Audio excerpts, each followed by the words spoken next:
Welcome students to the lecture number 36, and the topic for today's lecture is method of analysis. In the lecture number 35, I have also told you that there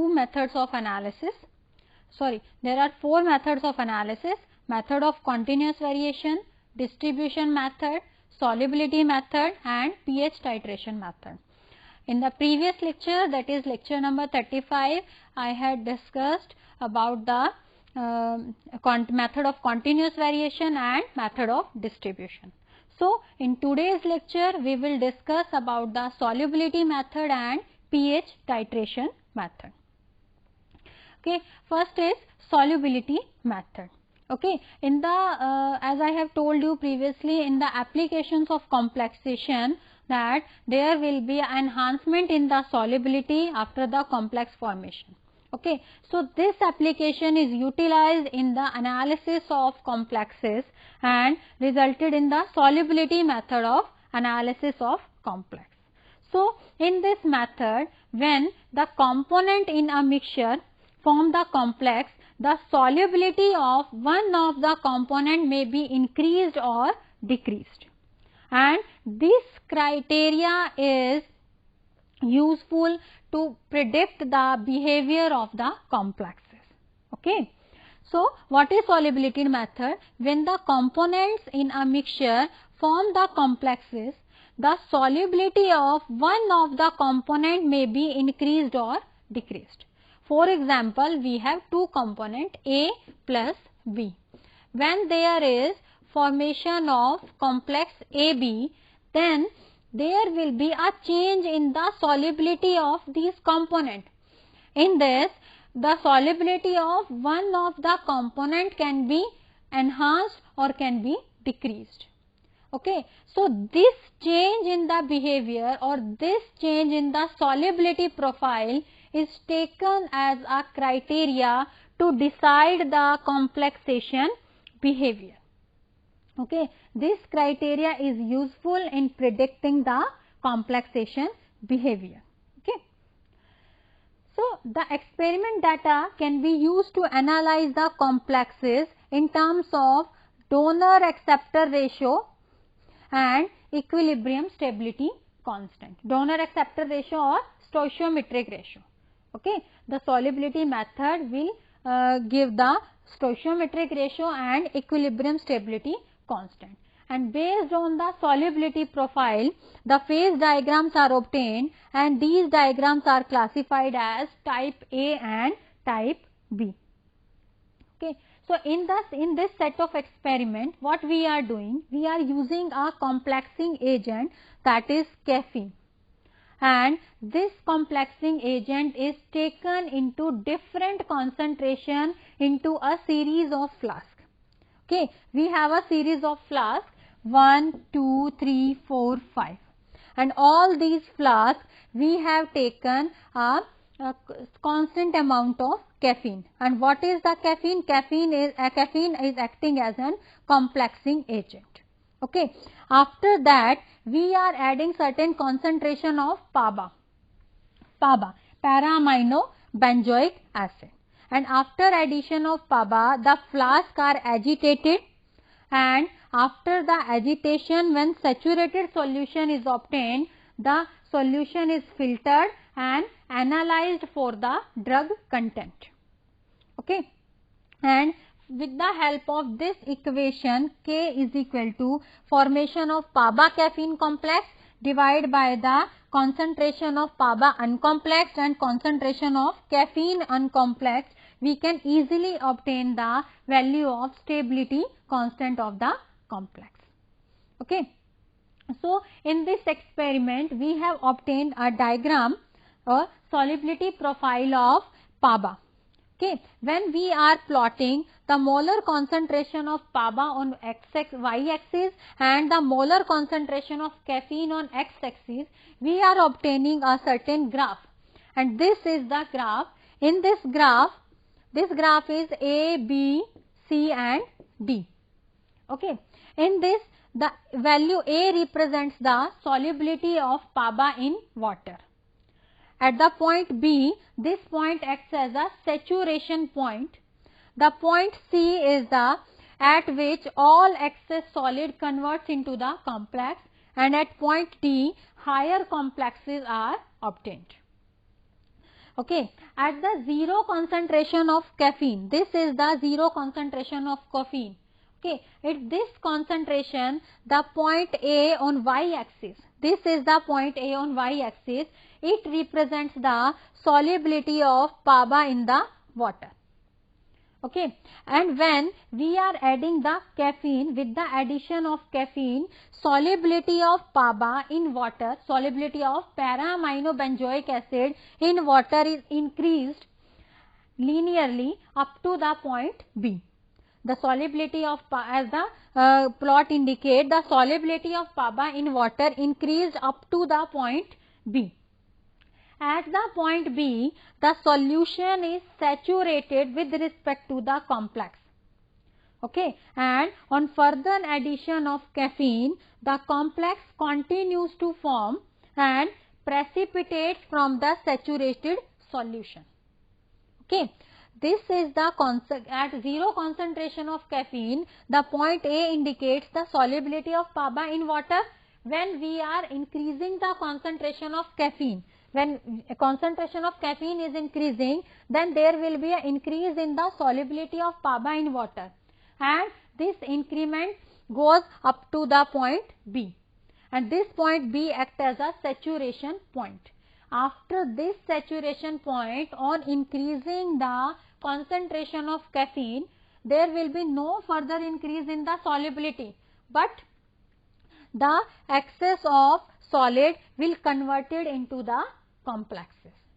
Because we are adding the caffeine further, then this excess of solid will get converted into the form of complex. Okay, and at point C, all excess PABA has passed into the solution and has converted into the complex. Okay, and only a small portion or small fraction of free PABA is available in the solution, and on further addition of caffeine, there will be a formation of higher complexes, means PABA to caffeine complexes as shown in the diagram. So this is the solubility of para-aminobenzoic acid in the presence of caffeine. Okay, so with the help of this graph, we can easily estimate the parameters. And what are these parameters?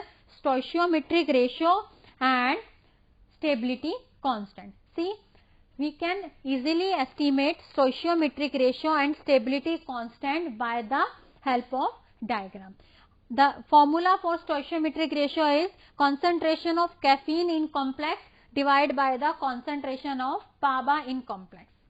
Okay, and formula for stability constant is K is equal to concentration of PABA caffeine complex upon concentration of PABA uncomplexed and concentration of caffeine uncomplexed. Okay, so firstly we will calculate the stoichiometric ratio with the help of this diagram.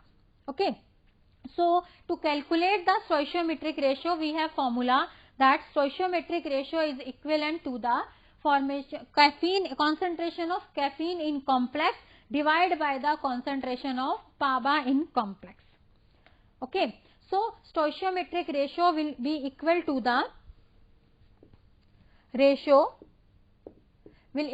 the concentration of caffeine entering into the solution, concentration of caffeine in solution upon concentration of PABA in solution at the point BC. This point BC. From this BC we can calculate the stoichiometric ratio. And what is the stoichiometric ratio? The concentration of caffeine entering into the complex divided by the concentration of PABA in the complex.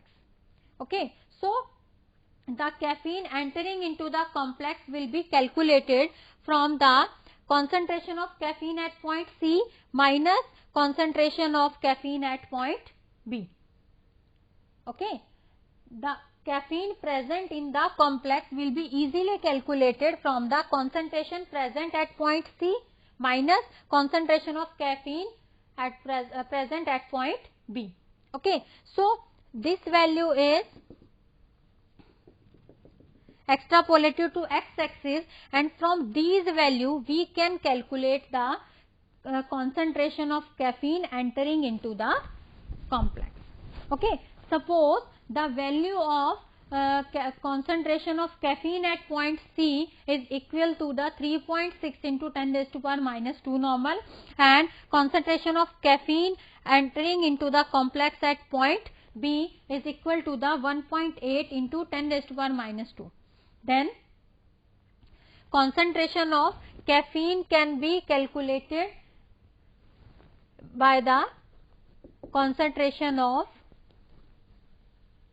caffeine at C minus concentration of caffeine at B. And what is the value of this concentration of caffeine at C? Suppose 3.6 into 10 raised to power minus 2 minus at point B 1.8 into 10 raised to power minus 2. Okay, so this value will be 1.8 into 10 raised to power minus 2.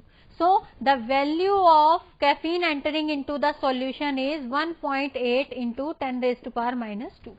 Now what we have to calculate? Concentration of PABA in the complex. Okay, so to calculate the concentration of PABA into the complex, what we have to do? We have to subtract the PABA at point B or C from the PABA total taken.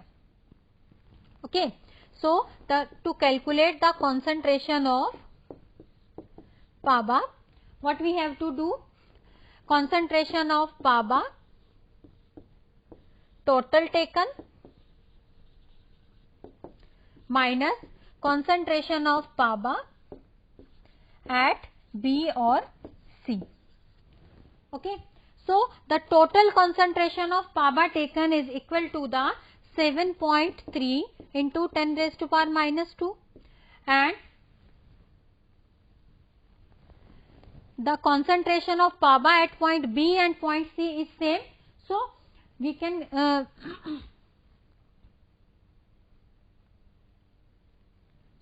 the concentration of PABA at point B or point C will be equal to 5.5 into 10 raised to power minus 2. The value will be 1.8 into 10 raised to power minus 2.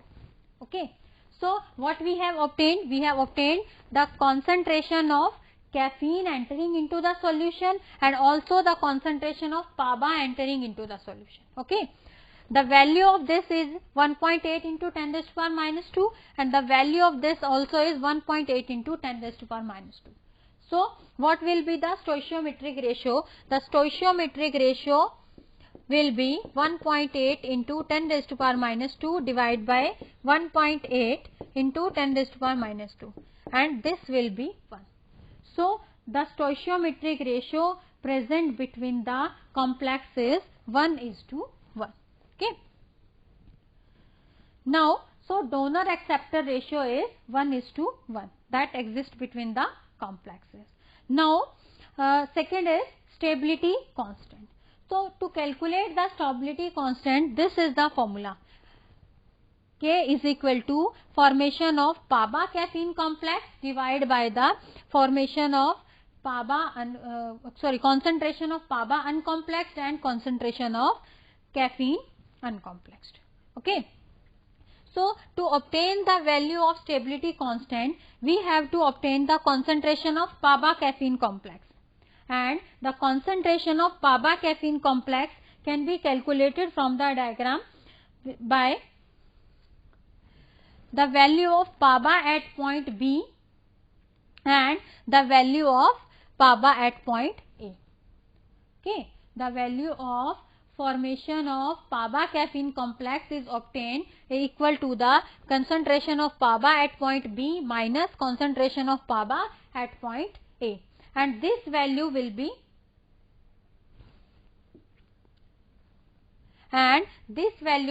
equal to the 5.312 minus 4.58 to 10 raised to power minus 2 into 10 raised to power minus 2. So this value will be equal to the 0.73 into 10 raised to power minus 2. Now the concentration of PABA uncomplexed. The concentration of PABA uncomplexed is equal to the concentration of PABA at point A. And what is the value of this? This value is 4.58 into 10 raised to power minus 2. Now we have to calculate the concentration of caffeine uncomplexed. Okay. So to calculate the caffeine uncomplexed, we have to deduct the concentration of caffeine already complexed from the concentration of caffeine total taken. Okay.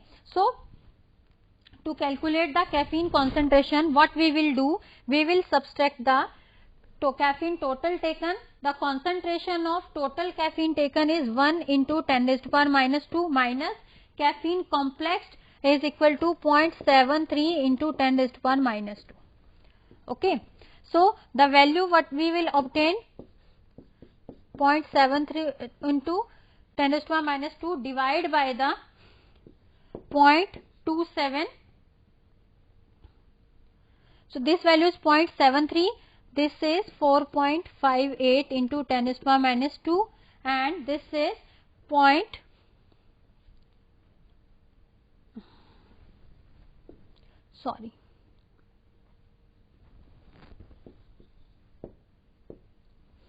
this is the 4.58 into 10 raised to power minus 2 mole per liter into concentration of caffeine uncomplexed will be equal to the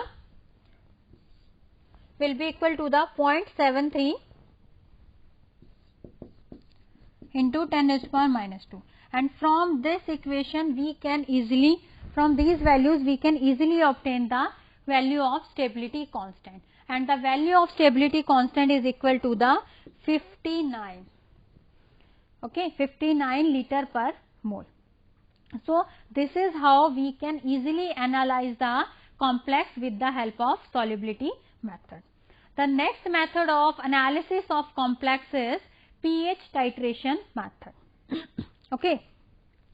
So the pH titration method is suitable if complexation produces the changes in the pH.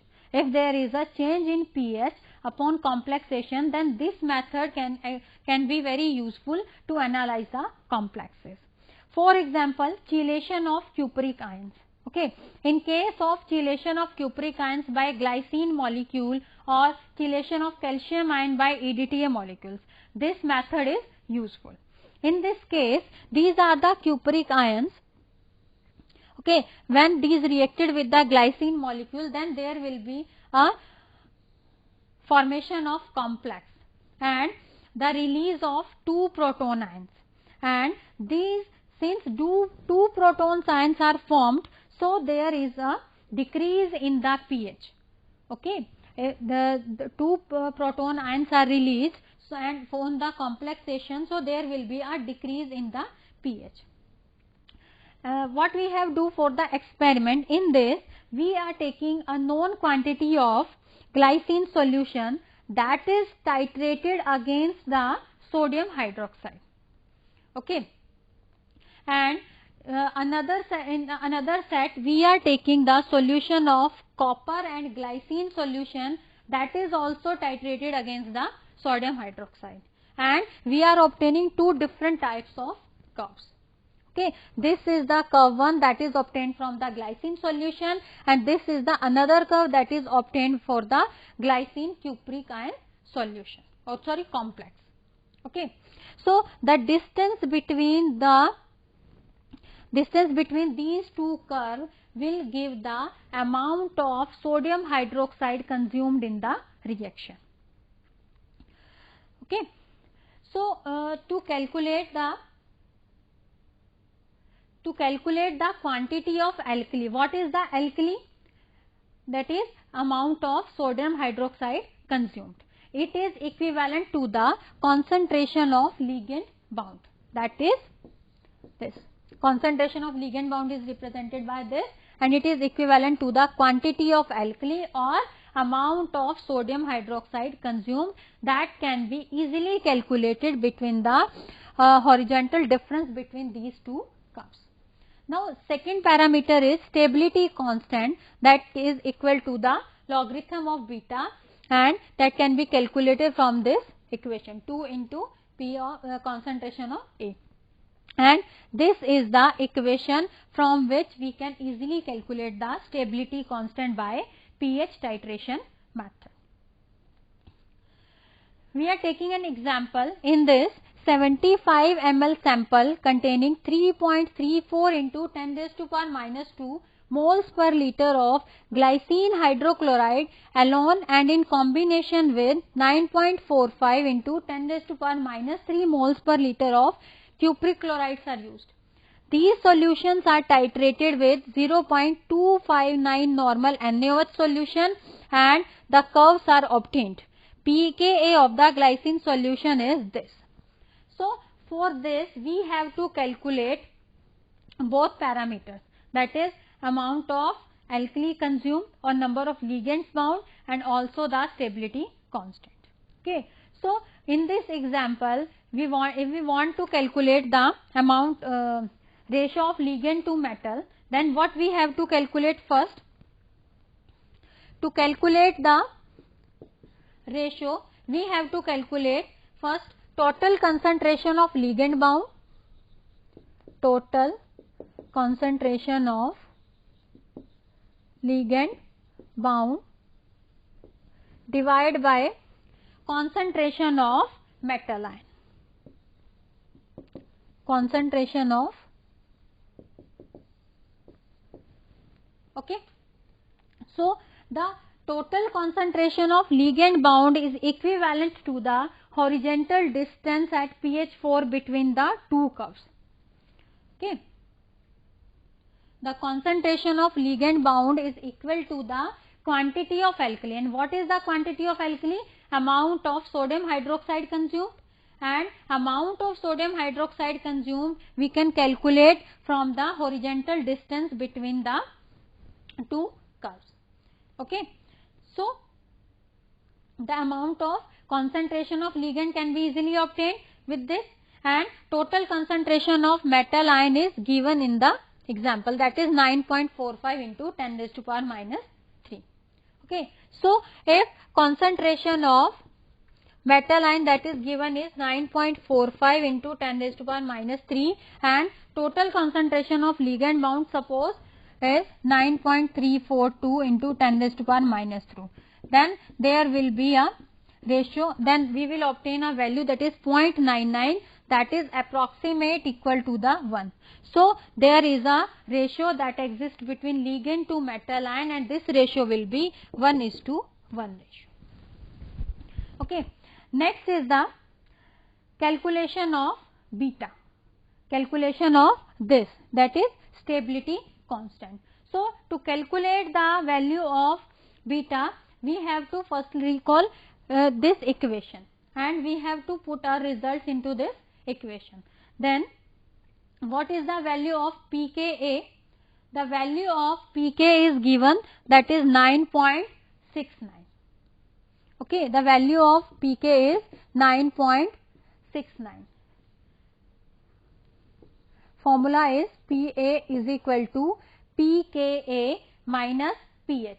The value of pK is given in the example, that is 9.69. Value of pH is 4 minus logarithm of concentration of ion initial, and that is equal to the this 3.34 into 10 raised to power minus 2. Okay.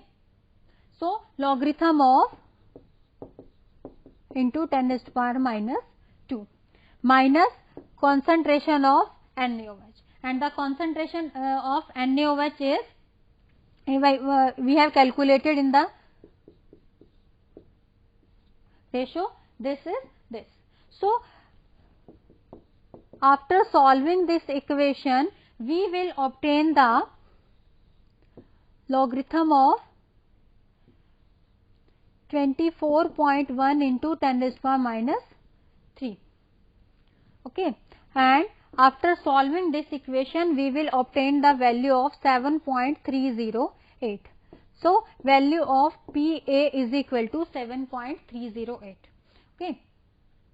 So, from this equation logarithm of beta is equal to 2 into concentration of this. So, we can easily calculate the value of PA is equal to half logarithm of beta is equal to logarithm of beta is equal to 2 into PA is equal to 2 into 7.308 and equal to 14.66. So, this 14.66 is the value of equilibrium complex stability. Okay. So, this is all about the method of analysis of complexes. So, there are some other methods that can also use to analyze the complexes, and these methods are spectroscopy and change transfer complexation, NMR spectroscopy, IR spectroscopy, polarography, XRD and electron diffractions. So, this is all about the method of analysis of complexes. Thank you.